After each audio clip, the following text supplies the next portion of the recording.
আবরাহার ফারহাদ হত্যাকাণ্ড।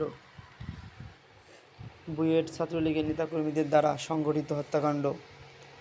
আবরার ফারহাদ 12 ফেব্রুয়ারি 1998, 7 অক্টোবর 2019 ছিলেন বাংলাদেশ প্রকৌশলী বিশ্ববিদ্যালয় বুয়েটের তড়িৎ ইলেকট্রিক প্রকৌশলী বিভাগের 2য় বর্ষের শিক্ষার্থী।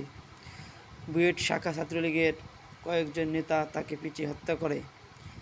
ময়নাতদন্তের প্রতিবেদন নিশ্চিত করা হয়েছে যে শিক্ষার্থী আবরার ফারহাদকে ভোঁতা জিনিসের মাধ্যমে পিটিয়ে হত্যা করা হয়।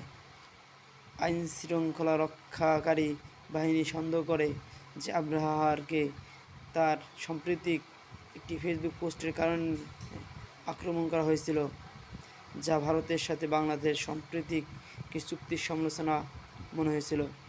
আবরার ফারহাদ জন্ম 12 ফেব্রুয়ারি 1998, কুষ্টিয়া, বাংলাদেশ।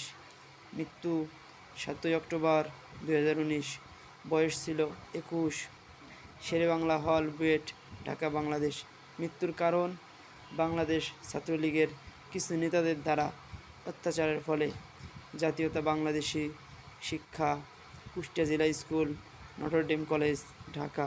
পেশা ছাত্র। আমরা মনে হয় সেই আবরারের কথা ভুলে গেছি, কীভাবে তাকে আজকের এই দিনে হত্যা করা হয়েছিল। বাংলাদেশের কিছু ছাত্রলীগ, কুখ্যাত ছাত্রলীগের দ্বারা। আমরা সবাই আবরার ফারহাদের আত্মার মাগফিরাত কামনা করি এবং আল্লাহ তাআলা তাকে যেন শহীদি উচ্চ মর্তবা দান করেন এবং জান্নাতের উচ্চ মাকাম দান করেন।